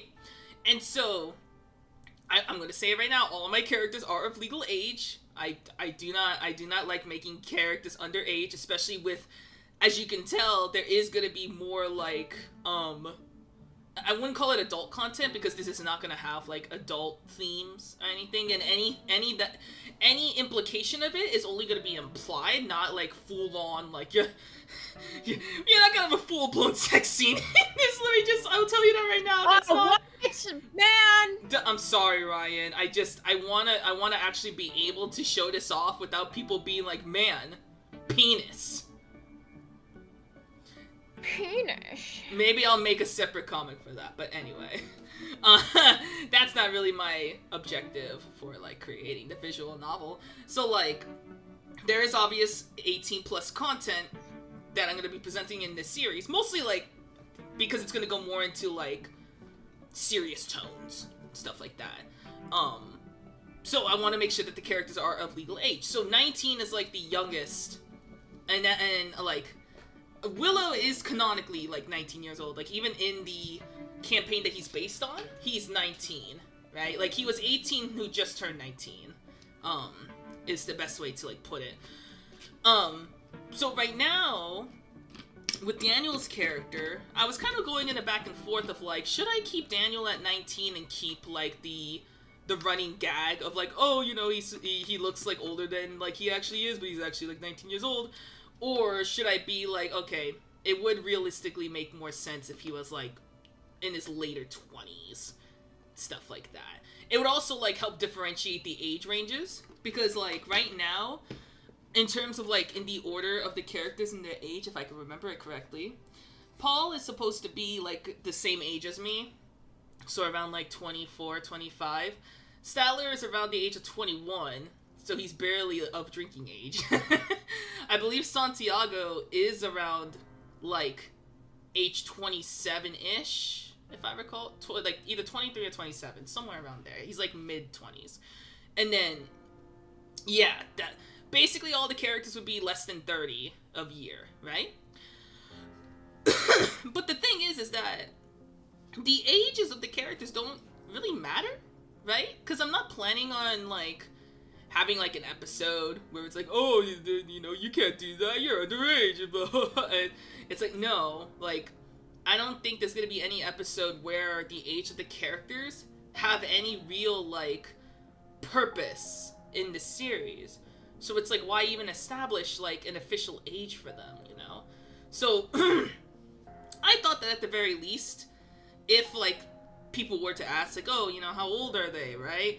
Then it's like, they're, like, you know, late 20s, early 20s, but, like, the youngest is gonna be of 19 years. And that's about it. So that was something that I was going back and forth, incorporating time into the matter. Because one of the things I can tell you right now is that each character is based off of a different, timeline, right? So, obviously with characters like Statler and Willow, they take place in, like, early to late medieval ages. Willow being more in the late medieval age and Statler being more in the early medieval age. So, I don't know what year that is, but it's way earlier. Santiago, being a fan character of, as the 10th class of Team Fortress, because that is originally what Santiago was, is that he was supposed to be a fan character I made to be the 10th class for Team Fortress 2. So that story takes place in the 70s, if I recall. I believe so, yeah. Yeah, like early 70s. And Daniel's story takes place in the 80s. So when it comes to timeline, Daniel and Santiago, I think, are much closer in terms of their, like, decades than, like, even Statler and Willow. Because, like, there's a big gap between, like, early medieval time and late medieval time and stuff like that. And Paul is way, way, way, way in the future. My idea for Paul was that he was going to exist sometime, like, in the make-believe, the 3000s. because I believed that in the 3000s is when things become like the most technologically advanced. But looking at our current climate, it may be a lot more earlier than I expected. So even that's debatable. But like, yeah, Paul is way in the future beyond our own time of 2025. So time does kind of play an important role in this story. Especially when it comes to like helping keep track of like how characters got to where they are. But in terms of like specific like minute like year and day, it's not that important. So like I may be playing on like, oh, it is this year, but it like in terms of like a character being a certain age, it doesn't really play too much into it. And I'm not going to go into too much detail on that part at least, because like I mentioned, time does play somewhat of an important role in the story, so I don't want to reveal too much about, okay, what time does this story take place. But it does, in like the original script, mention that the house looks like it was built in the 1600s. So it's supposed to imply that the house is of old age, but it's like, how old is it? We don't actually really know. A lot of the original dialogue from the game I showed you to its original script does exist in this one. I even did specify like height, because for some reason, like, I don't know why I needed to specify how high the characters are, even though like, again, you see the characters visually. I think you could tell like between like Paul and Daniel, they're different heights. I don't think I needed to like go into specific detail on like how they are taller by the inch. Just know that like in terms of height, Paul is the shortest, then you have Statler, and then Santiago in a very close third, Willow and Daniel in terms of shortest to tallest. That's all you really need to know about that. Yeah, so a lot of the original stuff was kept in this second draft.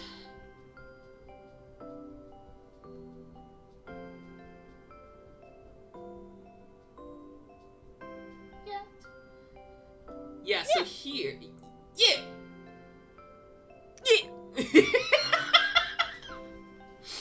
God damn it. How many pages? Okay, so yeah, it's still consistently 7 pages. So I have about 7 out of... Okay, I guess I condensed it. 7 out of 27 pages. So there's still 20 more pages that I have to type out onto Ren'Py. And we already saw how long the coding is for Ren'Py. And that's even before I added the audio. So imagine how long that line of code is going to be once I like start adding in more dialogue and audio into it. It's crazy. But that's really like, again, I'm only really doing this so I can learn a little bit more about Ren'Py as a program before I start doing something like an actual choose your own adventure game, which again, I do have a script for. I don't remember if it's appropriate to show. I'll have to reread through it. And if it is something that I can actually present appropriately, then maybe I'll actually do a live stream on it. And since it is a choose your own adventure thing, I can have the audience choose the choices to go and whatnot. I think that would be interesting to do.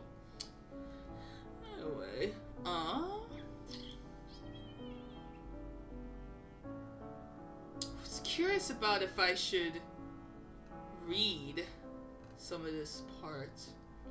Again, it might reveal too much though, but it's supposed to go more... In the second part, we start to like reveal a little bit of the conflict, and part 3 is when like shit hits the fan, essentially. So I don't want to spoil too much of that. Again, this is all going to be added into the script anyway, so you guys will be able to see that. I'll probably do it on a second work in progress stream. We can go over like the second episode. Oh, not second episode, the second part. The second episode, though, I mentioned that... Let's see, where is it? Where's my episode 2? I don't know where that could be. Might be under my stories tab. I need to remember where I put it. Because I do have... I think I can just search it up. It's somewhere. I'll find it. I'll find it eventually. Anyway.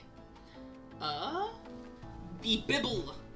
This is my little Bible that the only people I've shared this to are my voice actors. Because the voice actors, at least from what I've learned, requires, like, they know a little bit more about the characters in order to get an idea of how they want to voice them, which makes a lot of sense, right? So, I'm just gonna quick scroll through a lot of this, but there's a synopsis of, like, the general story. Here's a little bit of concept art. So these are, like, the first sprites that I had. They're a little bit different to, like, the ones that you guys saw in the game. Willow's have kind of stayed a bit the same. Daniel, I haven't really, like, made too many sprites of him yet, so a lot of them are still, like, the first rough of it. But, like, characters like Statler and Paul, they're kind of, like, the easiest for me to draw, like, free-handedly. Paul being, like, just simple in shape, and then Statler being a character that I've drawn, like, so many times already, so it makes sense. Hey, Urchin, how you doing? Hello! Urchin. We're just going through some, behind-the-scenes stuff from a project and all that. I'm babbling. The logos. If you guys have seen on my Blusky, I actually posted a few concepts for the logo I wanted to do for the boys. And I based them all each on, like, each character and, like, their respective, like, characteristic. I don't really have, like, a official looking logo, like one as, like, I would use overall.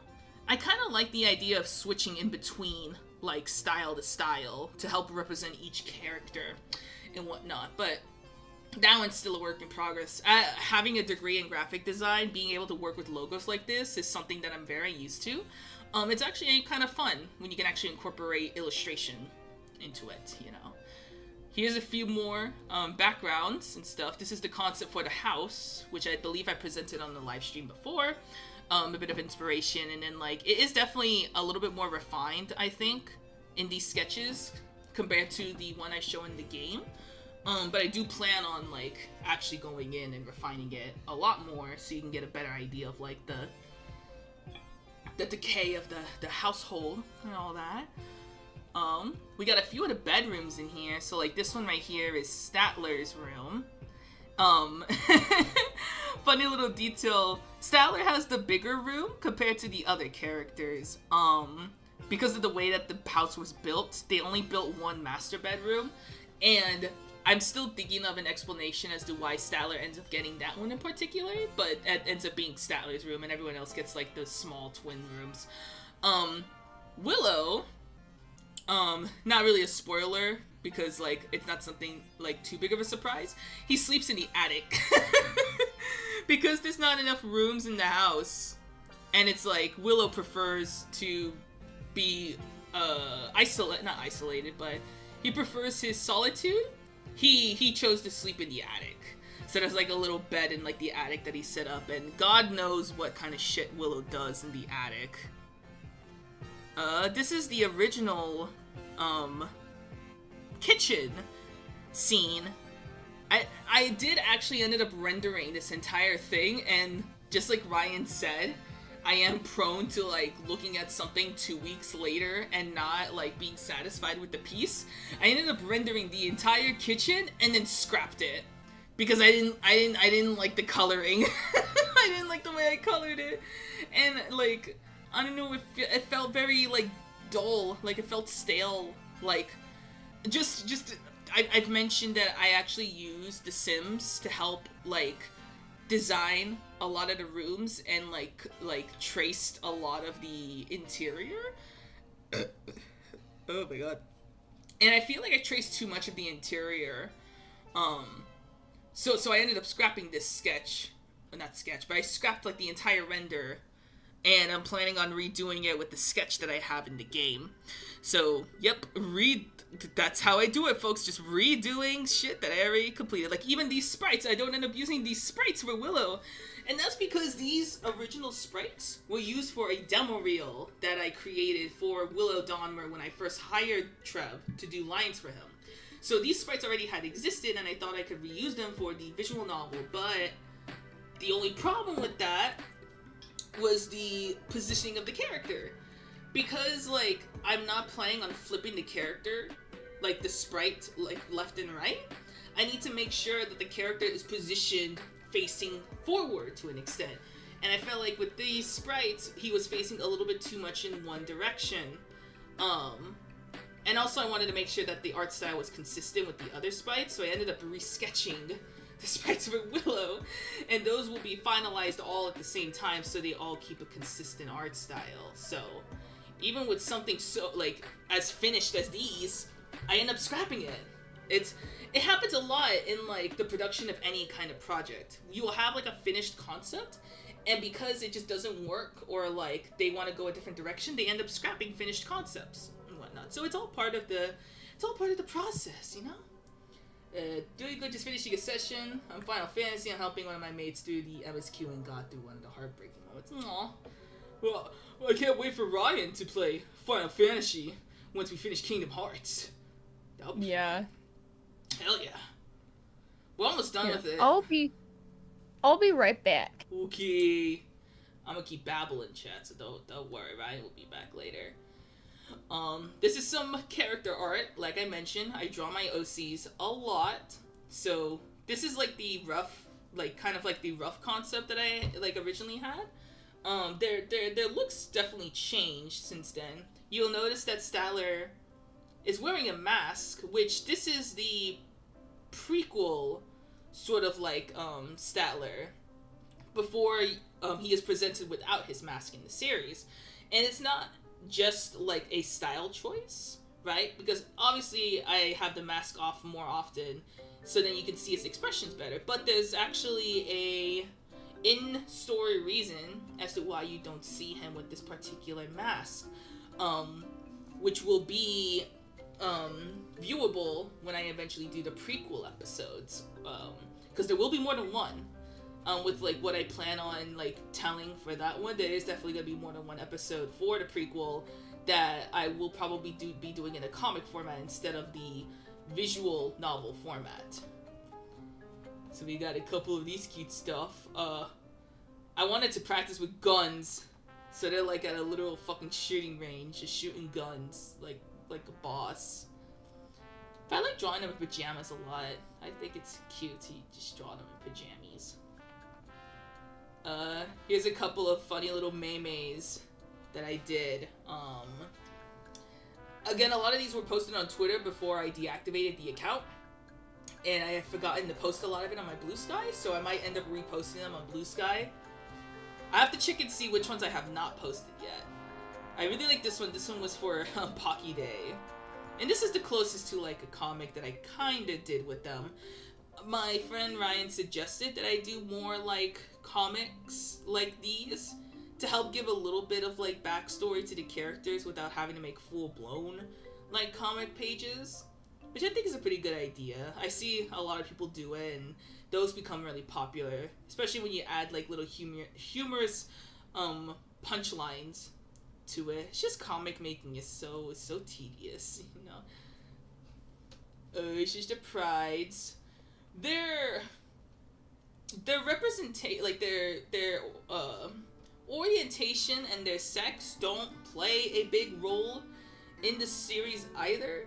So I'm not really planning on going in depth on like a character being bisexual or a character being asexual. Although it will probably be briefly mentioned in certain episodes, it does not play an important role in the series. But I thought I would let you all know that each character does have their own sex, and this is their canonical, like, sex, what they identify as. So, you have Statler, who represents gay pride, Paul is pan, Willow is asexual, Santiago is bi, and Daniel, although not being of any of these representations, is an ally. He's a straight ally. This was a funny meme. Don't look too much into that. And these are like little gender bents, because you can't really have like an OC without having a gender bent version of them. And I never liked to stray too far from like the original style of like their opposite gender. So like characters like Statler and even like Paul sort of retained like their original style from like male to female. I just think it's pretty funny. I think the characters that only have like a big difference would be like Daniel and Santiago, because I imagine them being a little bit more like curvy especially Santiago. Like, if you've ever seen Hispanics, you know, they be thick. So I thought it would make sense that Santiago be more thicky. These are more in the bios of the characters. So I do have, like, actual, like, descriptions and stuff like that. This kind of goes into a little bit of a detail on, like, their backstories and stuff like that. So I will try to refrain from showing those. But as you can see, I did put little, like, character descriptions and whatnot, like from their race to their height to, like, the age they represent. But again, I'm not really gonna be going in depth on their age in the story, so it doesn't really matter too much. I do it for all the characters. I even have, like, a chart that shows strengths, likes, dislikes, and all that stuff. So just a few, just to kind of show, because I don't think it's too much of a problem. So for Statler, he's a magic user. You don't see it in the visual novel just yet, but it does mention in the beginning that, like, he has the ability to cast spells, similar to Willow. So, like, that's part of, like, his strength. He was originally a rogue with the, subclass of the, not subclass, yeah, no, it's a subclass, the Arcane Trickster. So, even, he has, like, rogue-like experience, but he also studies, like, magic. So it's a bit of, like, a mix of both when it comes to, like, the mechanics of Dungeons & Dragons, where he's got a bit of, like, stuff related to combat, and he's got a bit of stuff related to magic. So I'm able to explore all of, like, the nuances of Dungeons & Dragons with this character that he's based off of. We got stuff like he's a little social butterfly, he loves sweetbread, he likes to study magic, but he also has his weaknesses and his dislikes. So, hey, welcome back. So one of the dislikes, as you can see, pure elves, may seem a bit ironic, considering that he possesses half of the DNA of an elf. I won't go too much into detail on that, because that's something that I feel like is more appropriate, that should be learnt from the visual novel. But in terms of the Forgotten Realms Dungeons & Dragons universe, half-elves are, like, known for being, like, discriminated towards, not just by elves, but by humans. Because for elves, half-elves are seen as, like, impure. Elves do not appreciate the fact that, like, other races are inbreeding with, like, their perfected race. And the same thing, well, with humans it's kind of different, right? Like, humans don't care too much about, like, perfecting their bloodline. Just more in the lines of, like, ugh, like, elves are so, like, posh and everything. So, like, just the identity of, like, an elf, even half-breed or not, just, like, steers them away from them. So half-elves are, like, fairly discriminated towards in, like, the D&D universe. So it does play a role as Statler as a character, and that's the most I'm able to, like, explain for that part. But it's, like, it's a shame that, like, half, like, races in, like, the D&D universe are, like, common for being discriminated toward. Like, obvious, like, subtle racism is the best way to say it. So I got more. Oh, I'm so burpy. Got more for, like, Santiago. I got them for Willow with, like, little art and stuff. This was a person I commissioned. I commissioned so many people to draw Willow. I have done for Statler as well, but I feel like for some reason I always, like, see, like, someone drawing a character in sort of, like, a gothic or edgy way, and I'm like, man, I want to see them draw Willow. I draw him as, like, a goth and all that stuff. So I like supporting artists. So that's why I tend to commission a lot of them. Literally just went through a story about a elf, human, half-breed. Oh, that's awesome. Start winding up a bit. Well, thank you, Kat, for joining. You must have gotten so tired after all the rambling. Nah, it's okay. Feel free to watch the VODs, either on Twitch or on YouTube. I'll try not to go any further on this, because even I'm getting exhausted talking about this. But I want to make sure that I explain, like, a couple of things before we wrap things up and whatnot. Yeah, bye-bye, Cat! Bye, Cat! We got Willow, we got Daniel, we got haul.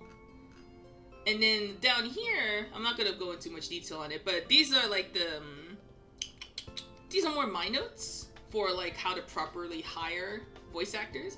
And I got a lot of help from a friend of mine who is also one of the characters in this series.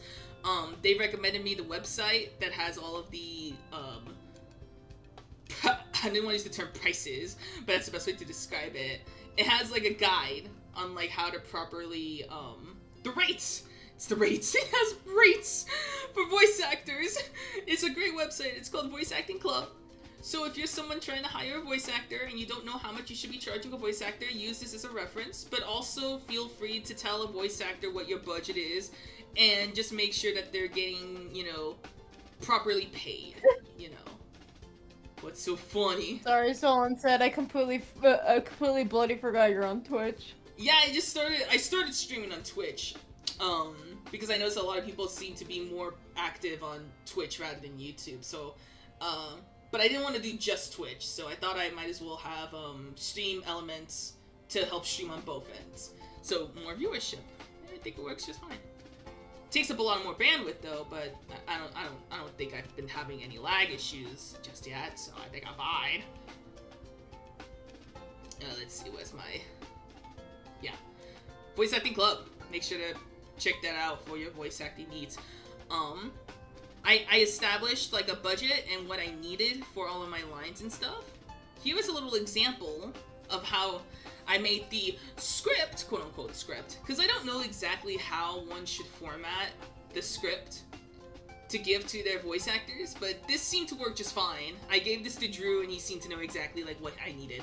Now to be fair, Pixel Drew and TrevZed have done visual novels before, so they've submitted efforts for other directors too. I forgot what the game was called that they recently did. But if you check out Pixel Drew's Twitch, I believe he has a VOD for that. Friendly Facade. Thank you. They recently were in Friendly Facade, which is a visual novel that I believe is supposed to be like inspired by like Danganronpa, but not as violent from what at least from what I can tell so far. So definitely check that out because like they do a really good job, and I'm very happy with the lines that they gave me. So I do have like efforts for everyone. I recently finally got Trevor's lines. I'm so happy. It's been, I was about to say it's been years. It hasn't been years. It's been a couple of months, but I finally got the lines for Willow. And all I need is one more, and my it will be complete. I'll have like the lines that I need, and I can do anything with them. But they are going to be used for this visual novel to give it a bit more character. Because I like visual novel. Danganronpa is a heavy inspiration for like the way that I want to format this, right?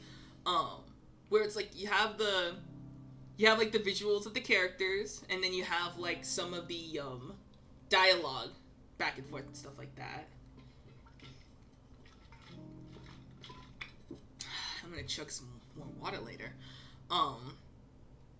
And then I'm planning on having certain scenes that are actually like images of like what's going on, right? So it's not gonna all be just stagnant sprites. There are gonna be certain moments where I'm gonna like draw actual like scenes to give you a better idea of like certain moments I want to emphasize, and like I think it'll just look really cool like that. So definitely look out for that. I still need to sketch out those parts because I'm only gonna do a couple, because drawing like scenes that are only gonna be used once takes kind of a while, you know, so don't rush me on it. But this is what the script looked like. So you can see these are the emotes, and then these are the specific lines or like noises that I needed from them. And like basically what they would do is they would record it all in one go. They recorded each part, and then they would make sure to edit it so that there was space in between each delivery. And then I would basically clip those into their own individual audio lines. So then when I code it through RenPy, it will just specifically play that one audio line, and then there you go.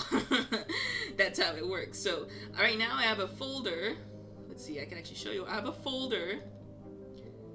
These are the raw audio, so these are the full audio. So these ones are Balls, there's Salad, there's Willow. I had Daniel do this twice because the first time we were just sort of experimenting with like the way like their with the character, and the second one is like once we've had set out, then it's like, all right, run with that one, let's do it. And then the second one, I thought they did a really good job. There's a couple of lines in the first one that they did that I ended up using that wasn't too different from the second take.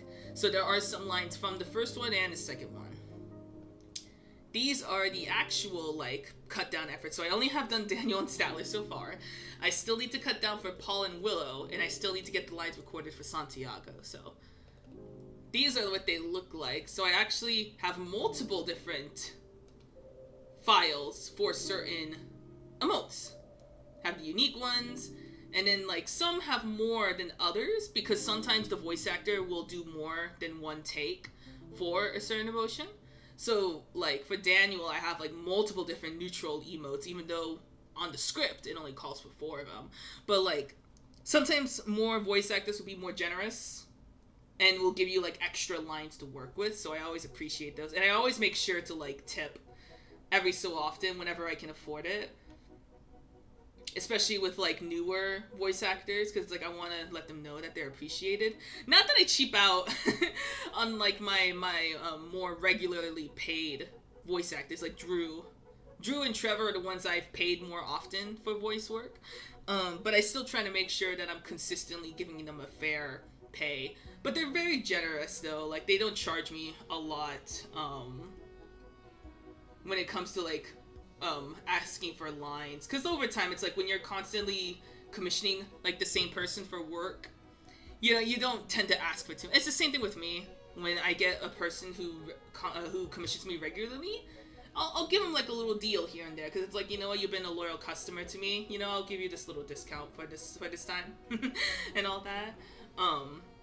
So that's what the audio looks like. I am planning on doing a voice claim video. So once I have all the lines done, I want to do something similar to the one that I did for Willow, where it's going to present all the characters alongside some of the possible emotes and stuff like that. So I can't wait to do that. Once I get that final, the final dialogue done, then I want to do that to sort of help, what is it called?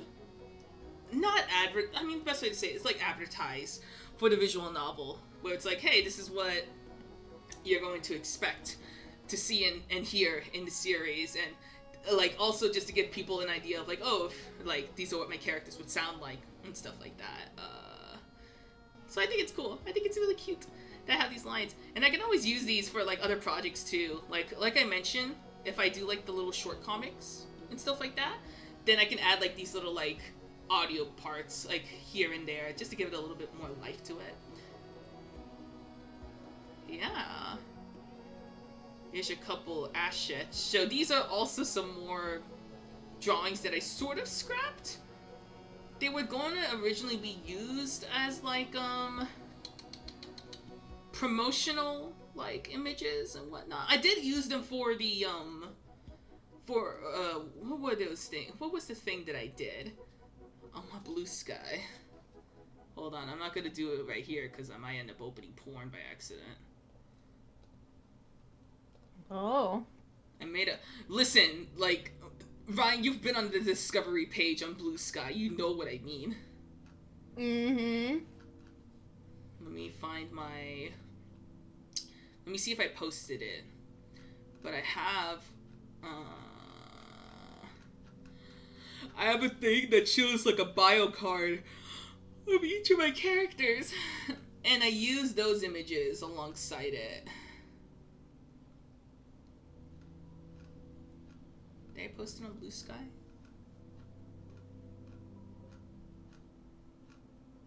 I'm scrolling right now, sorry chat. Yeah, there it is, I found it, okay.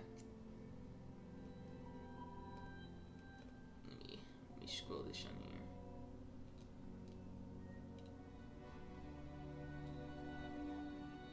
Don't make this difficult. So right here. So I did end up using them for these parts when I created like these bio cards and stuff like that. So these are all the voice actors. So if you haven't seen it on my Blusky, you can check it out there. So they actually have like the names of the VAs alongside like the character that they voice in their description and stuff like that.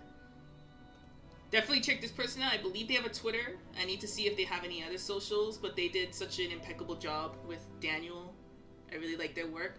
And they said that they're new to the voice acting thing, although they have a pretty good demo reel, so they've done other stuff too.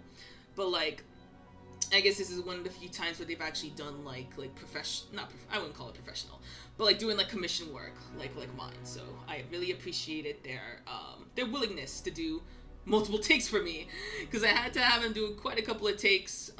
Certain audio was either like too crunchy, or like just wasn't exactly the delivery I was looking for. You see, open one. Listen, urchin. So like, I don't follow those kinds of accounts, but sometimes the discovery pages on like Blusky can get a little bit raunchy.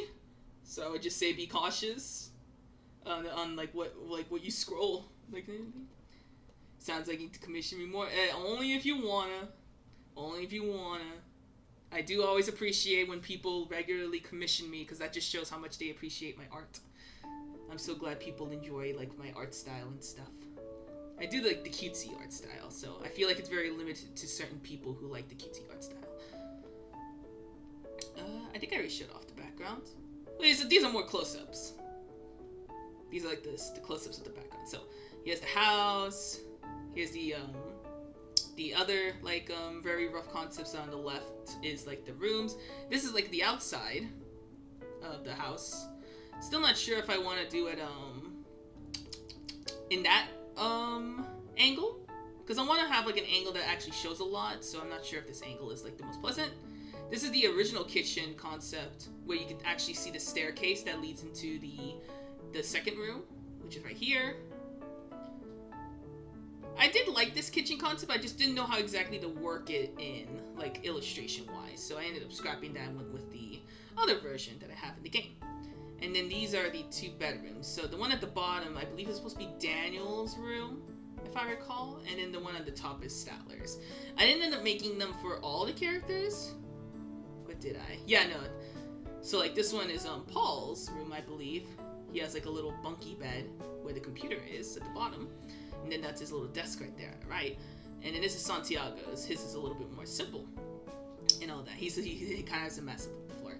This is the garage, which is mentioned in the first part of the visual novel. And then this is a little peek at the city. Not city, but it's more of a town. So there is a town in the story that the characters will be visiting, like in the third part of the episode. Which they do mention that it's miles from where they are located. So they end up getting to the town, and this is like the little convenience store on the top, and then that's one of the alleyways at the bottom. And there's gonna be more of them. These are just like concepts at the moment. Here's the kitchen I ended up using. You can see it feels like it's kind of traced. When I end up rendering it, I kind of want to make it a little bit more loose, so it doesn't feel like it's just a complete trace of the original, and maybe trying to add a bit more details to make it look more like a kitchen, you know, like more not more furniture, but like little details, like maybe a towel holder or something like that. Here's the living room. This one I did more free-handed. I technically still used like a base from The Sims, but like this one's a little bit more free-handed, so I feel like this fits the style that I'm going for a lot more. And here's the little sky one. This one is just completely like, I winged it on that one, like the angle and everything like that. Something about like being able to see like the stars. I thought that was like a whimsical sort of like calm introduction to it before we get into like the nitty gritty and whatnot. Yeah. Sure. Oh, I was hoping to go more into detail about each specific character, but I think it would be best if I leave that for those who continue to follow my Blusky account, as I will be posting more about like these characters and hopefully get to talk a little more about like their own individualness. Obviously I can't go too in depth into it because I think what's gonna make like this visual novel more interesting is being able to learn about these characters and their backstories through like the things that they do and their interactions with others, and so that like you discover it more naturally, so you don't have to hear it from like a secondary source and stuff like that. But you know, you're gonna catch me rambling every so often, so that's your fault. if you catch one of those like rambles of like, oh yeah, this character, you know, this and this and all that, and that's why they activated the it happens. I do that. It happens a lot. I apologize. I think I'm already tired of rambling. My voice is gonna be so sore in the morning. And I still need to take my mom out for some unlimited sushi tomorrow. I think, Heck yeah. yeah. It is Hispanic Mother's Day tomorrow. For those who are curious. And then official mother... Why? Yeah, because... I was explaining it. Tomorrow is Hispanic Mother's Day. And then Sunday is, like, Mother's Day that they usually celebrate in the U.S. So if you're, like, Hispanic, whether you're Guatemalan or Mexican, you celebrate Mother's Day on Mother's Day was months ago. Urchin, I don't know if you're making a bit, dude, but like tomorrow is Hispanic Mother's Day and Sunday is Mother's Day, you know, like actual Mother's Day. American Mother's Day. Y'all, like, I thought, Urchin, I think you might be missing something, brother. Like, cause Mother's Day is this Sunday. It's Sunday's Mother's Day. Yeah. You talking about like Valentine's Day? Because Valentine's Day was in February, you know? That's the only thing I can think of. Does Mother's Day happen at a different month where you live, Solon? Yeah. I don't think you live in the U.S. if I recall last time. He doesn't know. Yeah. Yeah, no, in America, this week is when Mother's Day is coming up. So I think y'all celebrate earlier. I mean, that's interesting. Oh, but yeah, I think I'm gonna wrap things up from here. Next time, it was 2 months ago. Oh, so you do celebrate Mother's Day 2 months before us. That is interesting. That is very interesting. Next work in progress that I release, I hope to have a lot more typed out in my script. I'll try and find the second episode that I was talking about. It's related to aliens. That's the most I'm gonna say. It's an alien. It's an alien episode. That one I didn't finish the script for, but I did already have like a no, not the movie. Although that would be kind of kick-ass. The type of aliens I won't like spoil, but it is related to aliens, and I think it'll be funny. But yeah, I'm gonna switch to my chills. So, I had fun rambling on and on. I'm sure Ryan had a great time listening, or maybe they were just on TikTok the whole time. It doesn't. I'm fine with that. I've been listening. Yeah, I mean Ryan listens to me all the time, so it's like that. This is just a regular She day. never shuts up. I never shut the fuck up. That's the consequence of being my friend, is that I never shut the hell up. And that's why I love you. Yay. Are you supposed to say I love you too? Yes. Wah! No, I'm sad. No. Thank you all for joining the stream. Yeah. Thanks for joining the stream. That'll be great. Ryan's playing. Yeah. When you play Final Fantasy, Ryan, you gotta play Final Fantasy. Yes. I will be there for it, for moral support. Oh man, are you streaming soon? Are you streaming this weekend at all? Tomorrow, hopefully. Tomorrow, hopefully. I've been so tired this week. I know, it's been exhausting. Been so exhausting. But yeah, if Ryan is streaming tomorrow, depending on how long I'll be out with my mom. I may or may not be present for the final Kingdom Hearts stream, because I'm assuming that's what you're doing on Saturday. I hope I finish it tomorrow. I mean, we're on like the final stretch, so unless the boss is just hella hard, you should hopefully be able to finish it. I mean, Mitch. I got pretty far with Maleficent for the first time, so... That's true. That is pretty true. Yeah. So for those who aren't already, make sure to follow Call Me Ryan on Twitch. Follow me here on Twitch or on YouTube, whichever one you prefer. Follow my Blusky for more updates on this project. I think that's about it. I don't got anything else to say. Everyone, have a happy Mother's Day. Have a happy week. It is currently 9:56 here in lovely Southern California. I have been 321 Pie Time, and this has been Call Me Ryan. Goodbye! Goodbye, everyone! Patience with content joking on my the highest order. I can't wait. Oh yeah, you're welcome, Urchin. Thank you for the follow on Instagram. Yes. I don't use Instagram that much. Okay, bye.